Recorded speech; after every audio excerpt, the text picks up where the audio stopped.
and acknowledge those new initiates. Hare Krishna. Hare Krishna. Do you know their names? Hare Krishna. Well, Radha Devi Dasi, okay. And then what we have over here, Sahash. It's Sukada, Devi Dashi, and Gopal Das, Prabhuji. Oh yeah. Yeah. What's me? That's beautiful. Yeah, beautiful names. Do you know the meaning of Sukada? Me? Yeah. Um, I'm trying to remember. It does it have something to do with joy or celebration? I'm Yes. trying to remember. Everything to do with that. Yeah. It means one who gives. Like in Ah. Spanish, the word da, Yeah. is to give. Beautiful. Sukada is one who, and Prabhupada gave that name to one of my god sisters. Mm. And she was like, I mean, she was a great saint. I was there the day she walked in the door with her suitcase, and she was like a pure devotee from day one, and Wow. still is. It's amazing. Wow. Her husband is the famous painter Pushkar, who's a very dear friend of mine. Uh-huh. Also. But Awesome. so Wow. that was a Very auspicious names. yeah, really, yeah, all great names, and Gopal, of course. Yeah. Can't beat that. Yeah, can't beat that one. All righty. So, first of all, my obeisances to everyone. Vanchakalpatarubhyascha kripa sindhuevacha patitanang pavanebhyo vaishnavebhyo namo namaha. Our prayers to Srila Prabhupada for his blessings, his presence, and his empowerment. Nama Om Vishnu Padaya Krishna Pristaya Bhutale Srimati Bhaktivedanta Swami Nitanamane Namaste Saraswati Deve Gauravani Pricharne Nirvishesha Shonipari Paskachate Shitarne. Jai. And our obeisances to you, Gurudev. No. Namo Vishnu Padaya Namo Vishnu Padaya Krishna Prasthaya Hare Das Gurudev Haridas Namane. Gurudev Namo Namane. Vishnu Namo Vishnu Padaya Krishna Prasthaya Srimate Bhaktivedanta Srimati Swami Bhaktivedanta Namane. Swami Namane. Namaste Namaste Saraswati Devi Saraswati Gauravani Devi Pracharane Gauravani Nirvishesha Vishesha Shunyavadi Shunyavadi Parsara Deshu Narine Jai Gurudev. Jai Gurudev. Haribo. And so we have two new kids on the block, and I'd like everybody to meet Willow and Joseph. Jai. And Right. they actually,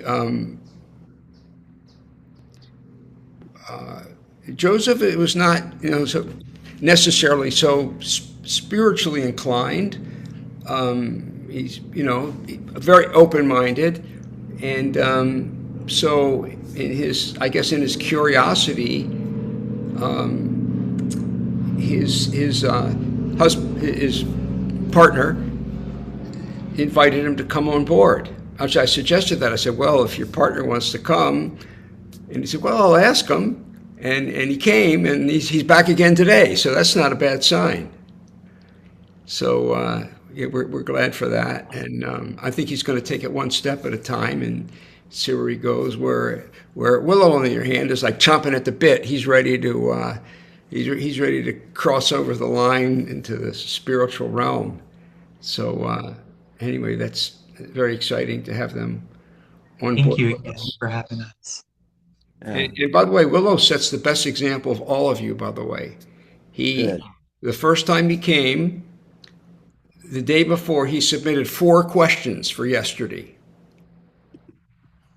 And he did it again for today. Wow. Ahead of time, numbered 1, 2, 3, 4.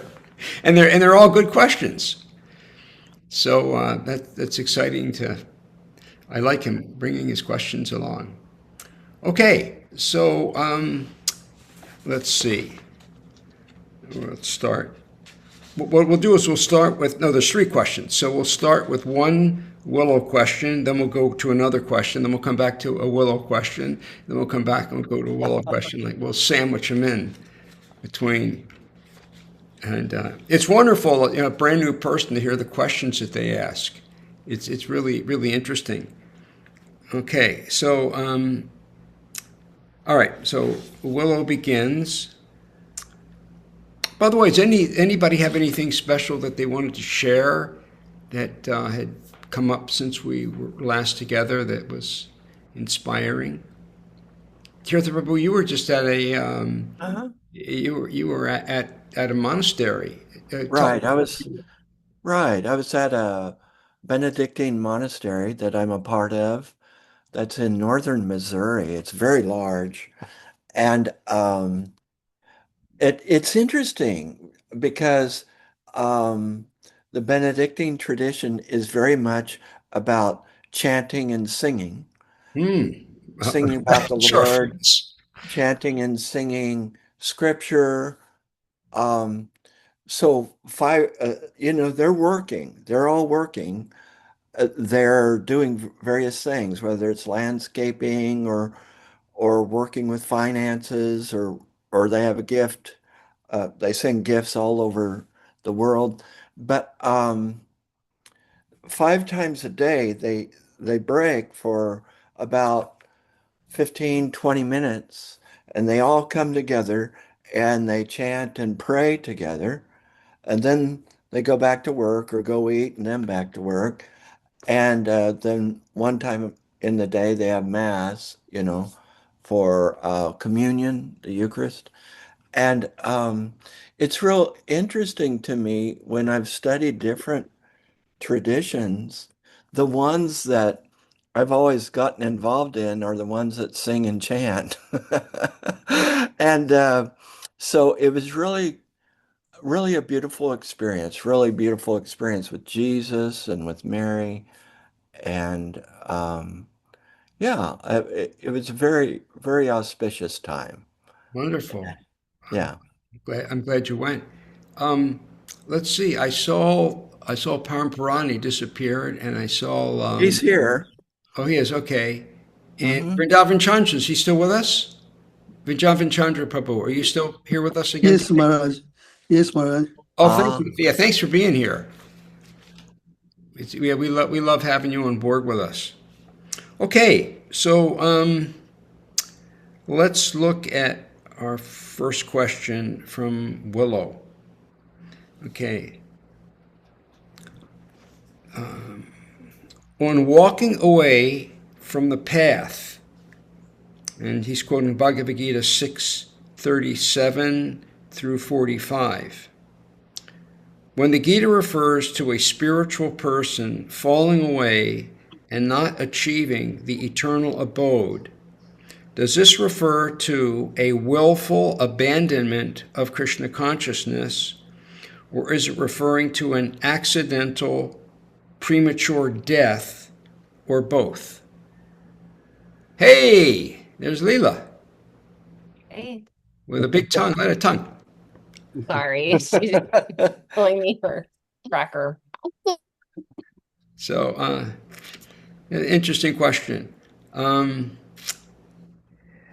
I well, okay. There's one really important. I'm not. By the way, I didn't look at the verses to see exactly which these were, but it's probably where Arjuna asked Krishna the question, "What happens if you don't make it? What happens if you take this path and for some reason, well, there's two things. Number one, you just don't get it done. You don't complete the path. What happens? And the other issue that's brought up in Bhagavad Gita is what happens if you just abandon the process.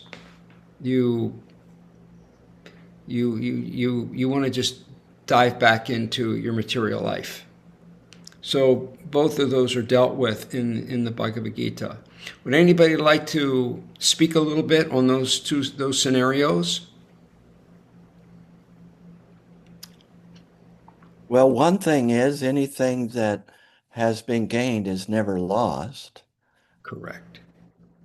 Yes, on the material plane, anything you do except for spiritual life. Anything you do is lost. Everything.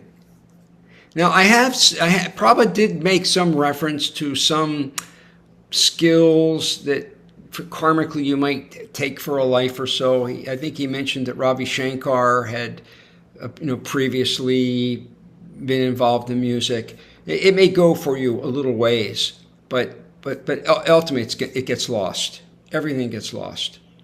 It's like, let's say you have a bucket and it's full of holes. It may hold water for a little while, but eventually it's all going to go out. So something like that. Okay. And then the other, so Arjuna asked the question. He says, what he says, if you don't reach success in the lifetime, do you lose everything? Is it just, and the example uses, it's just like a riven cloud, like a cloud that comes and it just scatters. Do you lose it all? And Krishna's answer to Arjuna is prapya punya kitam lukam ushitva shashpati sama shuchinam srimatanke he yoga brasta vijayate. That if someone does not complete the process in this life, and then your next life you're going to be born either on a heavenly planet, or you may go there, enjoy for some time, and then come back down, and then you'll be born in a very pious family, like a Brahmin family, and you'll pick up where you left off. So if you were, let's say, 30%, you came up like 30% of the way, you're going to pick up right where you left off at. And quite frankly, I see it all the time when people are coming to spiritual life. It seems like all of you. It doesn't seem like any of you guys, this is really your first go at it, because every one of you who I know and have even spent quite a bit of time talking to Willow, you had a deep interest came quickly in spiritual life. And it's kind of like wet wood versus dry wood. Wet wood's eventually going to dry out and it will burn. But if you got nice dry wood, it's like, and it just goes, it kindles very, very easily and quickly. Now, what about, he's bringing up a really interesting scenario. What if somebody intentionally does bad stuff and they fall away? And I think Tirtha pretty much touched on that as well. I mentioned that you'll never lose it. Whatever you could go back into Maya. But the thing is, there's a really nice verse where Narada Muni speaking. Actually, there's two verses I'll quote that Narada Muni says. One of them is, by the way, Narada Muni is one of the greatest sages ever. He's been around forever. He was born, actually came from Lord Brahma. He's like amazing devotee. And he travels and preaches all throughout the universes. He goes everywhere and preaches. He has a musical instrument called a veena, and he plays this instrument, and the sound vibration just takes him anywhere he wants to go to preach. So he's speaking to Vyasadeva, the compiler of the Vedas, and he says, Chaktva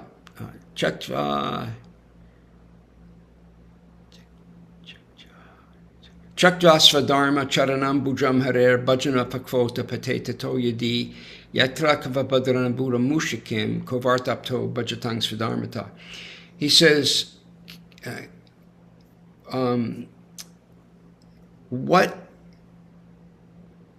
he says there's nothing lost if someone falls down from spiritual life due to apaktva. Paktva means ripe, and apaktva means unripe. So immaturity. If somebody falls down due to immaturity, nothing is lost.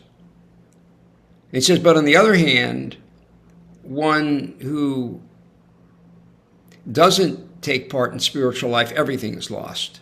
So nothing is ever lost. And then in the next verse that follows it, he says, how does that verse start? He says, let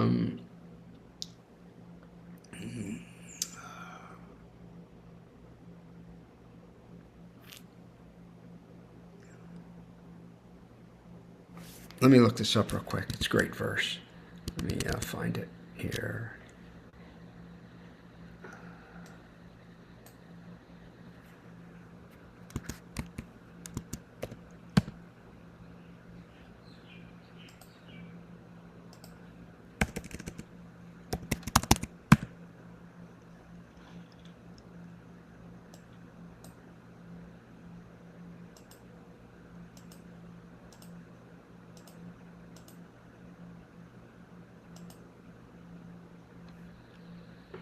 Yeah.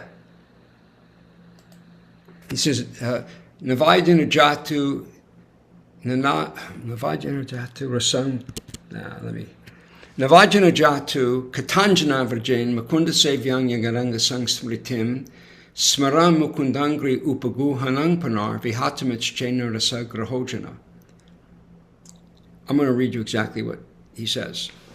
My dear Vyas, even though a devotee of Lord Krishna sometimes falls down somehow or other, he does not undergo material existence like others, fruitive workers, etc. In other words, nothing is going to be karmic anymore.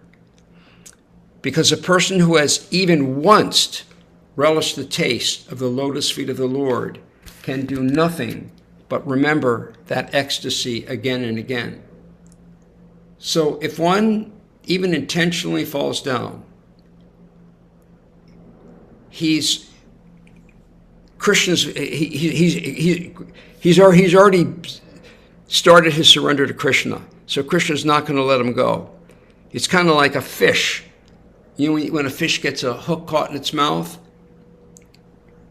a good fisherman who, I want to get into fishing, we're not get the nuances of fishing, but a good fisherman, if he's got a very thin monofilament line and he catches a fish, and the fish is really fighting him, he'll just let some line out and let the fish tire himself out, and then pull him in after the fish gets tired.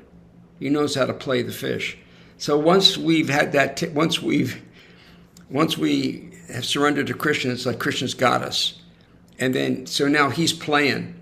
And he may let us go into Maya, do this, do that, but it's no longer karma. Krishna is just planning everything to bring you back, because rasa grahojana, once we've had a taste of Krishna, we can never forget it. And we'll come back. It's like, you can't quit. You can try to quit, but you can't quit. Kind of like some people, this is probably not a great example, maybe they're a smoker and they finally give up, well, probably a drug addict's a better example. You know, they finally quit heroin, right? And they go, they're back to their regular life, but then sooner or later, you know, they run into some low-class person and next thing you know, they're back addicted to heroin again. It's kind of like, so that's not a perfect example, but once we've had a taste of Krishna, that's like the ultimate addiction. You can't quit. It's too good. So, does that answer that question? You're already in good shape. And you told me that Joseph, that you caught him chanting the Hare Krishna mantra. Yes, actually, I did. Is that true, Joseph? It is, yes. You got a hook in your mouth, pal. I know. You're on Krishna's list. So that's great. Okay, so let's go on to another question and then we'll come back. Papa Lochan is asking.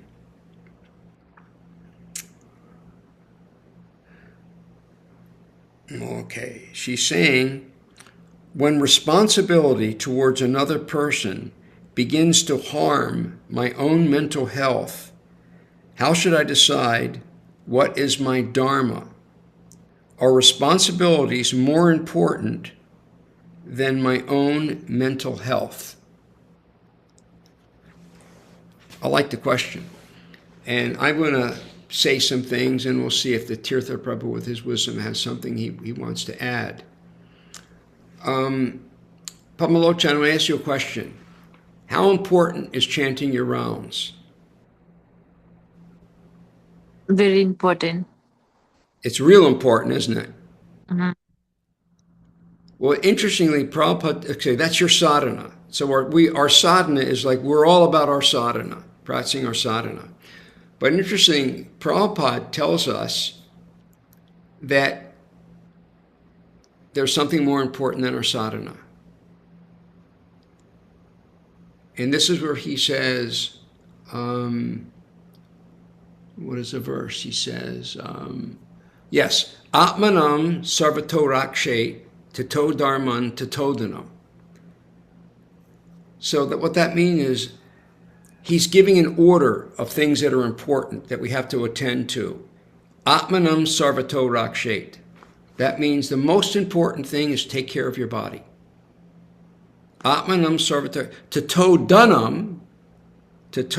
dhanam, and then what? Atmanam sarvato rakshe tato dharman tato dhanam. Tato means what follows, what follows. So Atmanam sarvato rakshe. That means to take care of your body. That's number one, most important thing. Atmanam sarvato rakshe. Tato dharman. Under that is your dharma, is your sadhana, and your devotional practices. And then tato dharman, tato dhanam. It's everything else, all of your wealth and your house and your possessions and everything. Number one is your health. Number two is your sadhana. And number three are just your other things that you, collectibles. So our mental health is health. It's our body. It's one of our subtle bodies. And I would say that it's without us having a very intimate conversation to get into detail, fine details. But your mental health is really, really, really important. Otherwise, your spiritual health is going to fall apart, and everything else is going to fall apart. Our health is most important. If a devotee is sick, they're going to say, well, no, I'm not going to go to the doctor because I'm going to chant, or I don't want this surgery because it's going to, for a few weeks, I'm not going to be able to chant. I had a surgery, emergency surgery, and for probably about 8 days or so, I just couldn't chant my rounds. I couldn't chant my Gayatris because of the medication they had me on, but saved my life. So that was the most important thing. So your mental health is really important, super important. So that is a sort of a broad way of answering your question. And then the details we might want to speak about privately. But those are my thoughts. Tirtha Prabhu, did you want to say anything? It's a great question, and something that occurs to me is that if I am giving, if I understand the question properly, Padma Lochan, if I'm giving of myself to somebody or to some duty, to the point where it is affecting my mental health, I kind of do a check. It's like, wait a minute, am I getting too caught up in the material condition? If I'm doing something to serve the Lord, I find that it does not typically lead to mental exhaustion, or mental disorder or something. I like where you're going with this.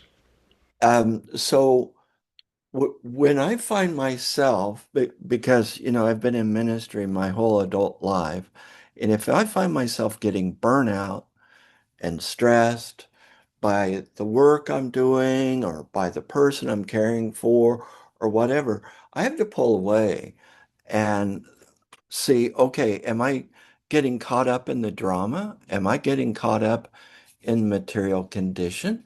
Or am I really serving from a place, I think of in the Bhagavad-gita where the yogi doesn't get distressed, if they see someone really sick or really exalted in other conditions, but there's kind of a equanimity. And if we're getting really stressed, what I do with myself is I question, why am I doing this?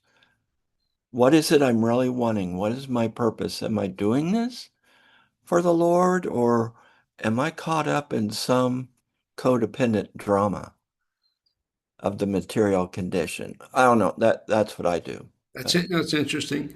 I would also say that there's cases where someone is serving the Lord, but they let's say, for example, you're a pujari and you're working on the altar, and you don't have much help, and the temple president is insisting that you do the service, and it's just too much for you. You just can't handle it. Then in a case like that, still I would say we got to back off. I got my mental health, even if it is serving the Lord. So those are my thoughts. And if that doesn't answer your question, give me a call and we can talk about it more, the details.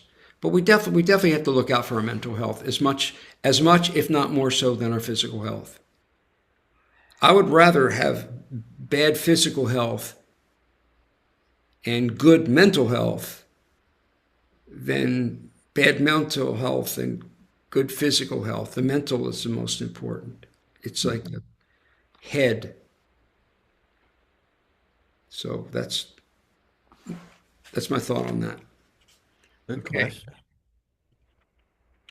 All right, let's go now to let's do another number 2 here. Let's go to Willow.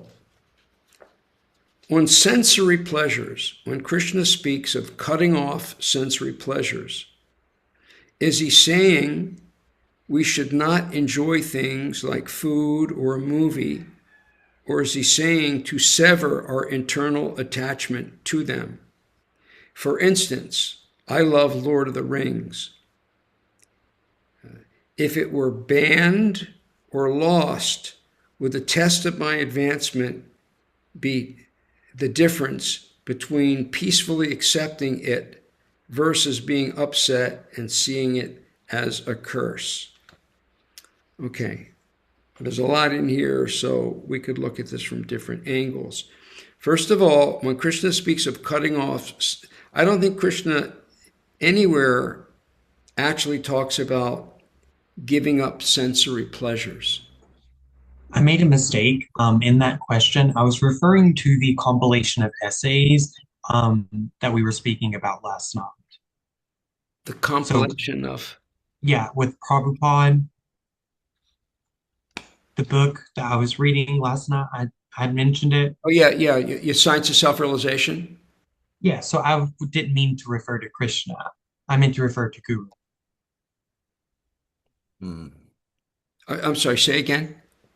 I was referring to Prabhupada, not Krishna. I made a mistake whenever I was writing.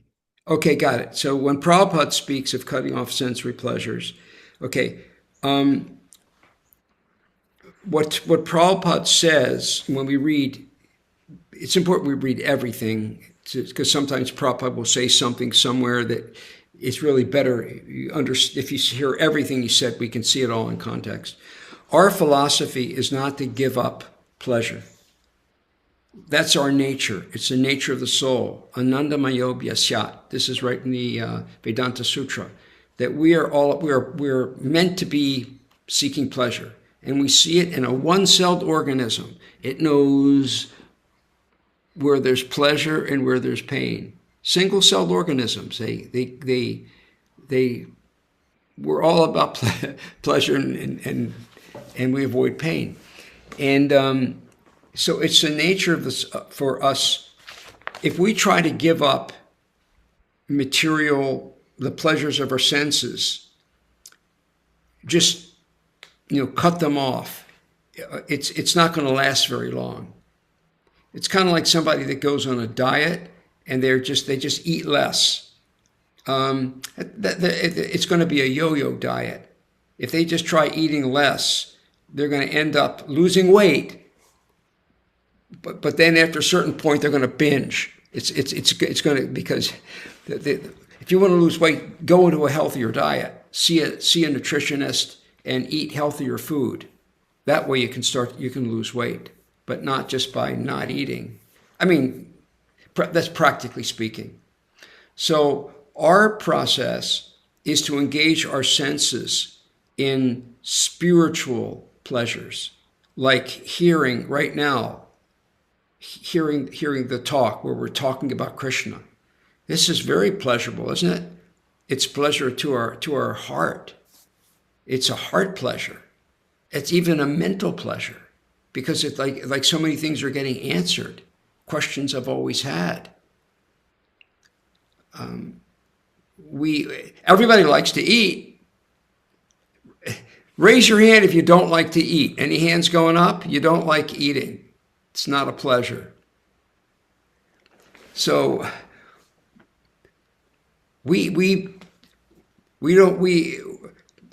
and by the way, in the Bhagavad-gita, Krishna says that Jagya Shishtashana Shanto Muchante Sarvakilvashai Bunjate Tetakam Papaye Pachintyat Makarana.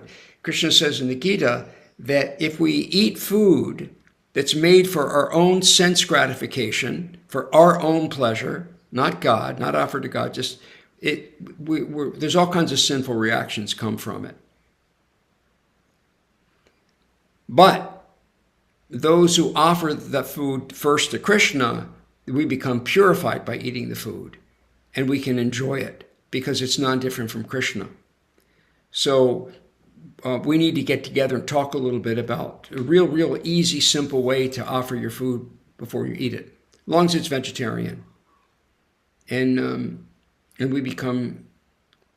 I love eating. I just had some incredible cooks with me that were staying with me, Padmalochan and Sukara and Parampara. I was eating like a king. In fact, I'm still eating. In fact, I was going to ask Padmalochan. I just finished off I was eating all this stuff, and then I looked in the back of the refrigerator and I found this big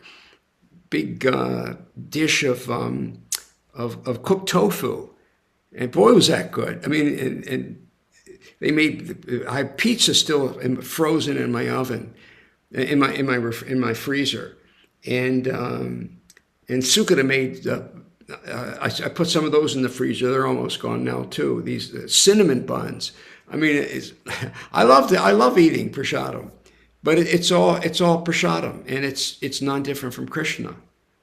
It was made by such wonderful devotees, and it was made with love.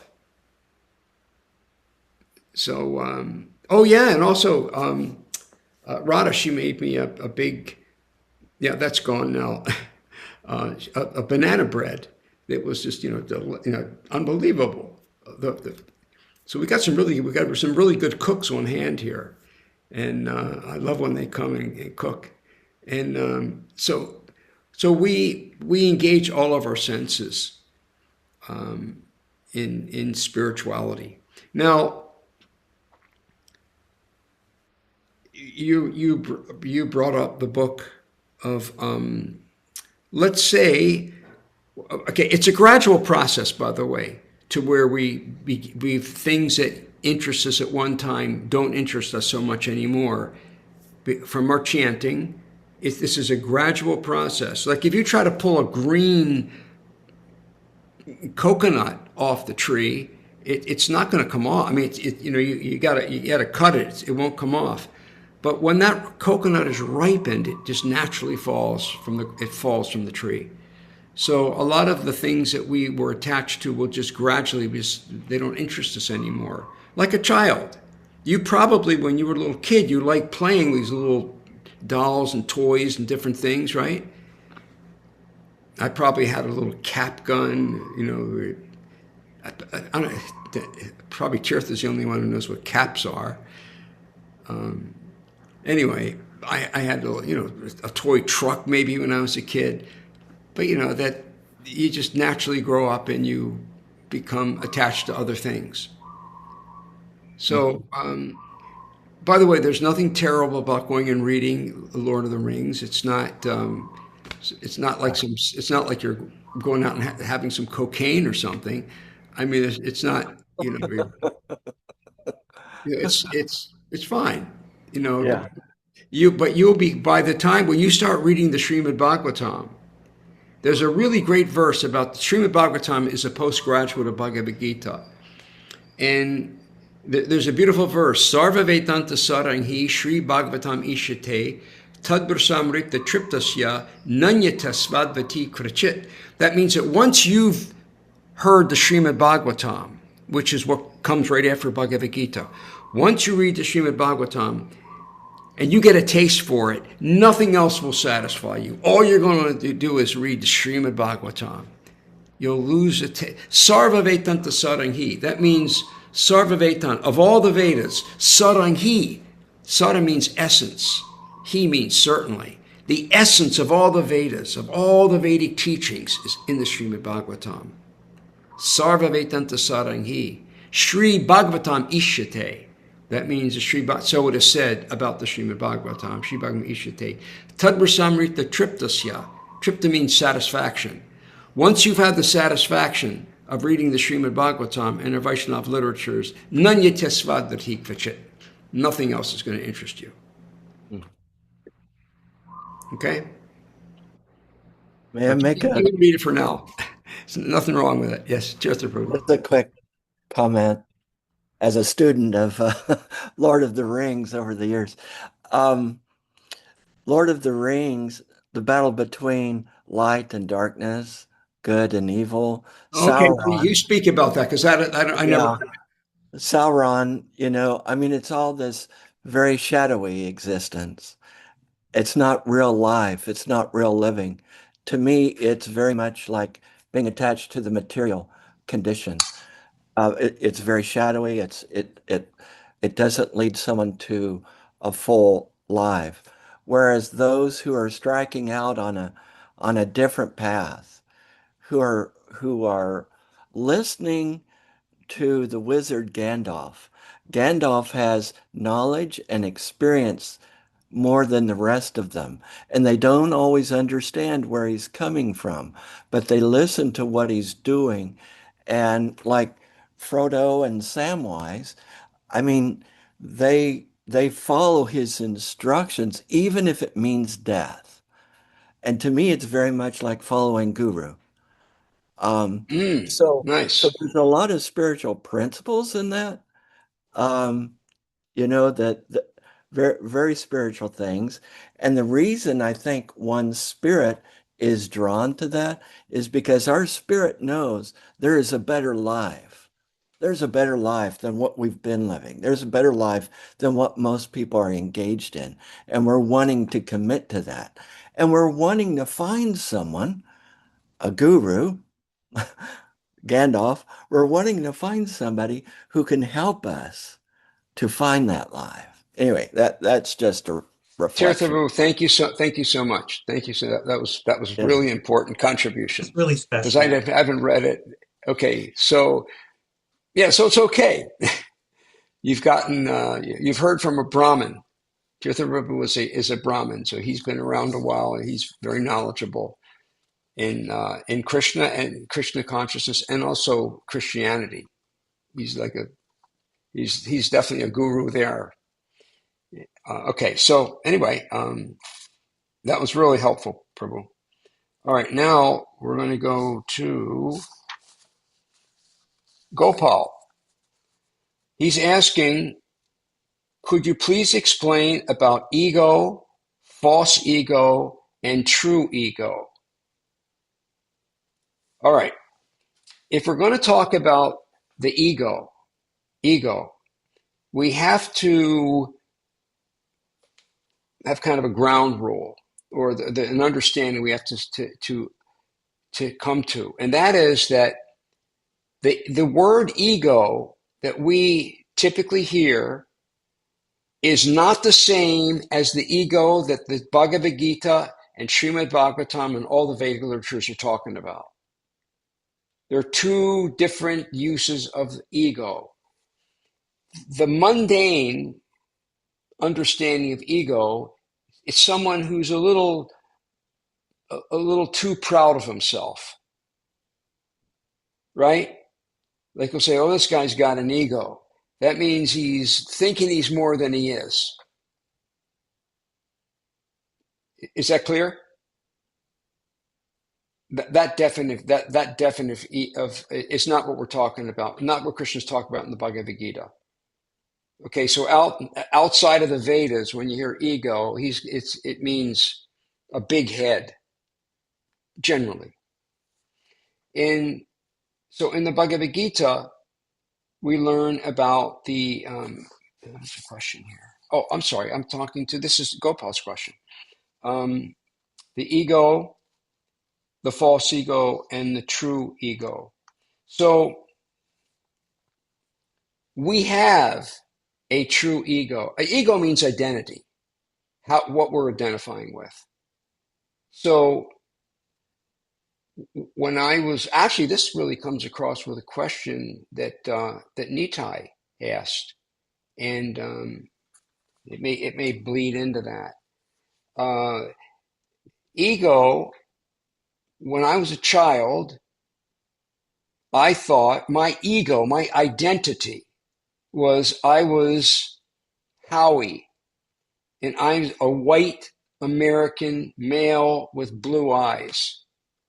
And quite frankly, I never thought anything other than that until much, much later in life.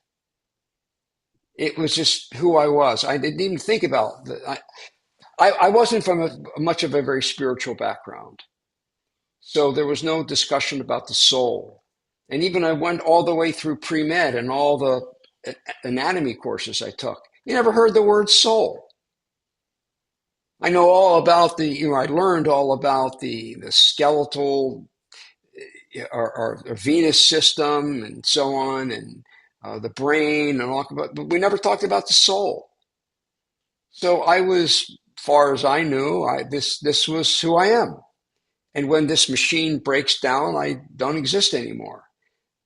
But my identity, that ego, was that I was a white American Jewish guy. And it wasn't really till I started reading Bhagavad Gita that I really started to understand, wait a minute, I'm not this, I have some identity separate from the body. So that's the false ego. That's the false ego. And the real ego is Jivera Swarapoi Krishnera Nichadas. I'm Krishna's eternal servant. So it's kind of like this. It's like, it's the whole thing between ego and false ego. It's just an identity problem. Something's misidentified. Here's a good example. Suppose somebody is a movie star, and in that movie, they're playing the part of a beggar. Can we picture this? This person's a beggar. He's a poor beggar out in the streets, and he's just, he's at stoplights, and he's just begging for money. Now, if for some reason that movie star gets locked in and he's thinking that I'm a beggar, and they're locked into it. They're not thinking anything else. Well, we could maybe try to help them to not feel so bad about themselves. Begging is not so bad. And no, what you really want to do is just wake them up, because you're really not a beggar at all. Wait, you got a whole family. You're a movie star. What do you mean you have nothing? You've got everything. You got this beautiful family. You have this big house. You've got a Tesla. We just got to wake them up. And that's our whole process, is to give up the false identity that I am a Nepali and I'm a man and this is my wife and these are my children. No, we give that falsity up. We realize in this life, this is my wife and a beautiful wife and a beautiful child, a beautiful son, but they're really not yours. And that isn't really their identity either. So you kind of wake up and spiritualize the whole thing. But still, your duty is to play the role of daddy and play the role of husband. But all along, you're now learning your real identity is Jivera Swarapoi Krishna and Das. You're an eternal servant of Krishna. And it's really sweet. Okay. Did I get everybody's? Oh, Nitai. Okay, let's make sure we cover Nitai's question. This is kind of related. I would like to hear your reflections, Gurudev, on how material and spiritual identity have appeared in your life and in the lives of other devotees. How have these identities manifested, and what lessons can be drawn from those experiences? Okay, so I guess I pretty much answered that. When I was all up until all my material identity was, again, Howie, white, American, male, blue eyes. And that was my identity. And when I took to spiritual life, it became then a gradual awakening. It's kind of like if someone's sleeping and you wake them up and they're a little groggy. I've been groggy, waking up from the dream. And I'm still, shaking off some of the grogginess. But it's wonderful waking up, because the dream, when I look back at the dream's a nightmare. Birth, death, old age, and disease. And then another birth and species and karma. Oh, it's horrible. It's terrible. In fact, as I advance more in spiritual life, the more I look back and think, what a horrible, that dream is really bad. Going back into different species and thinking, every blade of grass, every bug, they have an ego, but they're thinking I'm a bug or I'm a blade of grass. I'm a mosquito. So the more we look back, the more it's frightening and the more wonderful it is waking up, because we're ultimately going back to the place of unlimited love, that never stops getting sweeter and better. Now, like right now, for example, I'm playing the role of guru. I know that I'm not eternally a guru. I have some other relationship with Krishna. We know Prabhupada had already a very intact, beautiful relationship with Krishna, which he never so much discussed with us, but we know that was there. And so I'm having a great time being Krishna's instrument in playing the guru role. It's wonderful. I feel Krishna's presence so much. I love it. It's my life and soul is being there, and now I'm getting calls from other countries to speak. It's wonderful. It's wonderful. I love it. So I love, but at least the identity, it may not be, I'm acting as Krishna's servant. So that is intact. In terms of where that's going to take me, my eternal relationship with Krishna is another story. But it is true, it is real identity as being Krishna's servant and the servant of my guru.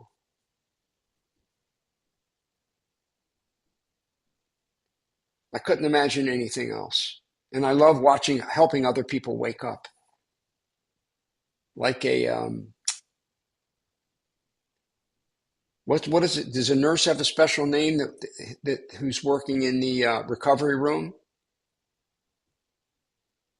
Pamalochan, did you ever work in recovery room when people are waking up from anesthesia? No, Gurudev, but they do have like different department for that. Yeah. So it's kind of like that. It's, I love watching, helping people wake up, wake up, wake up, wake up. I think, okay, so let's go back we got a few more minutes. Did I answer everybody's questions except for one more question from Willow? Oh, Sukara. Sukara's got a great question. I will be deeply grateful to hear your realization on the boundary between Shuddha Sattva, pure goodness, and sattva-guna. Does a devotee gradually cross from the material goodness into pure goodness as their practice matures, or is pure goodness an entirely separate spiritual energy? The fact that she worded this question like this tells me that she's got a good feel for what she wants to understand. Okay, in the material world, there are three gunas: tamas-guna, rajas-guna, and sattva-guna. They're all material, and they're all binding. Now, in the Vedas, not talking about Bhagavad-gita or what Lord Chaitanya is offering us, in the Varnashram system is meant to help people come from like Sudra, being in tamas-guna, rajas-guna, work them towards sattva-guna. Because in sattva-guna, you're more likely to take an interest in spiritual life. Sattva-guna, you're not at all agitated by material desires. You're feeling some satisfaction of the soul. You're peaceful, very, very peaceful. So sometimes you can get stuck there because it's, everything's cool. You're not tasting ecstasy, but everything is peaceful and it's nice. And so if someone is in that sattva-guna, they're more likely to, well, let me read this Bhagavad Gita as opposed to let me read this, seedy novel. They're more likely to take the spiritual life. They're certainly going to be vegetarian. Now, there may be some, and by the way, Prabhupada, it says that they're always competing for one another. So you're almost can't find anybody who's purely in goodness, because the other rajas-guna, tamas-guna, they're trying to infiltrate. So it's never really that pure anyway. But pure goodness on the spiritual platform is completely different. And I would say that yes, it is Prabhupada wanted to bring us materially to the mode of goodness by the four regular principles. No, we're not eating meat. We're not taking intoxication. That's very mode of goodness. We're not, sleeping with other people's wives. We're not spending a lot of time in Las Vegas looking for a quick win, which is activities which really helps to get us into the mode of goodness. But interestingly, Lord Chaitanya said, and you've heard me quote this many times, Patra patra vitra nahi nahi stana stan, jai jana poitana kori premadan. Lord Chaitanya said to the devotees that he was sending out, because Lord Chaitanya is Krishna in a real magnanimous mood. He wants everybody. He doesn't care if they're in the mode of ignorance. He doesn't care if they're in the mode of passion. He just wants them to surrender. Krishna is different. Krishna wants you to come up to the mode of goodness and perform lifetimes of pious activities and so on. They're all prerequisites. Lord Chaitanya, no prerequisite. And Lord Chaitanya proved it when he went to Jagai and Madhai.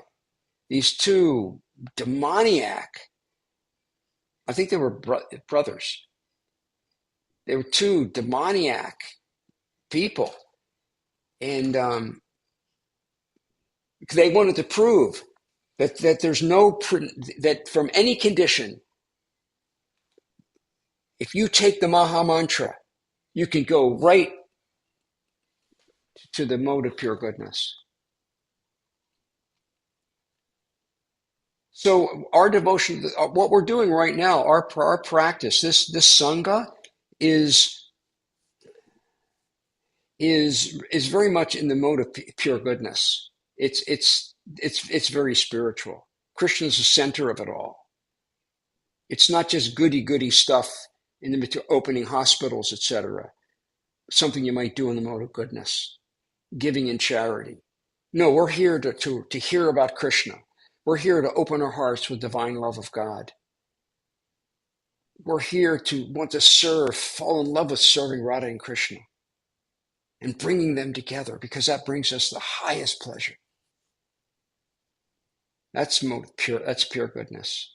Now, where I am, I'm not really sure. It seems like, there's still some influence of the modes of material nature, but definitely stronger and stronger is just wanting to serve Krishna.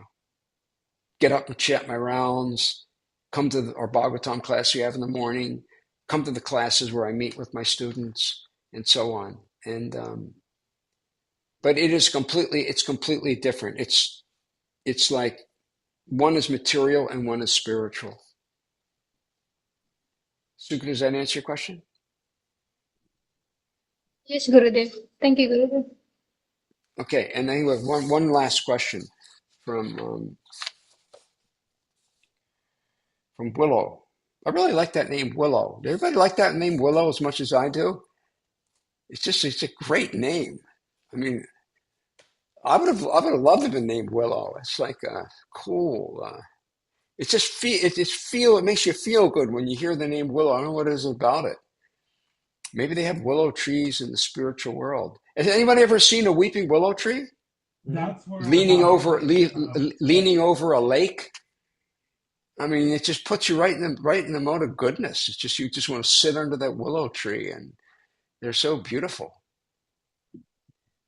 I haven't seen one in years. Are they deciduous? Do they lose their leaves in the winter? Does anybody know? Yes, they do. They do.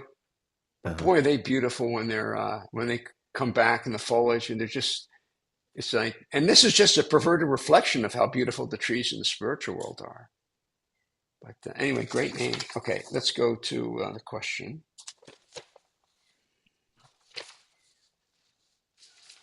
Okay, last question. Okay, on omnipresence versus personal absence. What does it mean when it says Krishna is omnipresent, but further along it says Krishna is not personally here, and his demigods assist him instead? How do we balance his simultaneous presence and absence? It says one thing and it says the other. Okay, somebody answer the question. Anybody wants to take a shot at it? I see a big smile on Radha's face. Radha. My first thought is that Krishna can do whatever he wants. He can be here and not here, just like he's born and not born. I think his energies are present in everything, and his inferior, superior, marginal energies. But he's not here directing everything at every moment. He allows other beings that service. So is he here or he's not here? Which one? Both. I think both. Both. I think Both. he's always here. There's but I think one thing he doesn't just turn over to the demigods, and that is that he comes as super soul in the heart of every living being. He's like a mommy, like with your little baby. You're right there you're not leaving your baby for a moment. So in the same way, Krishna comes as the super soul of every living being. And now there's something that's really, really important that we all need to grab, and that is the term Achinta Shakti. Who can break down that word Achinta Shakti? Parampara Prabhu, what does Achinta Shakti mean? Means opposite. Chinta means thinking, or by chintan, by our knowledge or the consciousness can grasp it. So achinta means beyond our imagination, beyond our knowledge, beyond our comprehension. Exactly. Achinta, it means it's inconceivable. It's beyond our brain. If you try to think, how is God here and he's not here? Because he can do that. But if we try to think with these brains, our brain's just going to like fry. It's going to it's going to start smoking, and then like a computer, you can only push only certain point. They got to start bringing in water to cool the computer down, and I guess Gopal would know a lot more about that. But anyway, Krishna can do anything. Anything.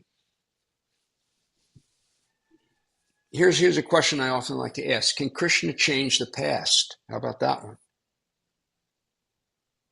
Can Krishna change the past? Yes, he can, but that is again, how does that actually play? That is something that's beyond our experience, and that's something we don't. Just like Arjuna saw Krishna, but not with the same eyes. Krishna had to provide the eyes. So if one wants to experience Krishna changing the past, then Krishna has to provide that vision, that scenario, that capacity, and then anything is possible, because the spiritual world is always eternal. There is no past, present, future. It's just continuous. So is it important for us to try to understand those things? Not really. The important thing is just fall in love with Krishna. Mother Jasoda doesn't even know he's God. His cowherd boyfriends, they don't know he's God. Nobody knows. They just love him. Now, sometimes they may get in a really fix and they kind of know he's God, but then they forget. Sometimes they'll call him to save the day. But then they'll say, but be careful with him. Don't hurry. He just killed a monster. But it's like, okay, be careful with him. Don't play too rough with him, with little Krishna. That's all we don't, all this knowledge, all this cool knowledge that we get, it's helpful for us to motivate us spiritually and beat our minds up and all that. But ultimately, we just want to that love of our real identity, our real ego, is we just want to fall back in love with Krishna and go with him and be with him and never leave him for a moment, and wish that our eyes didn't have to blink, because we can't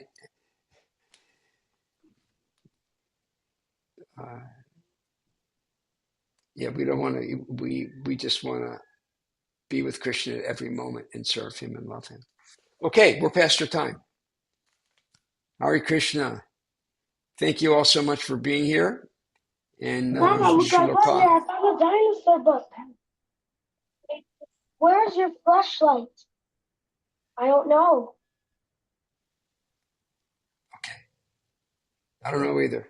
Hare Krishna. Srila Prabhupada ki jai. Jai Srila Prabhupada, Jai Ananda Koti.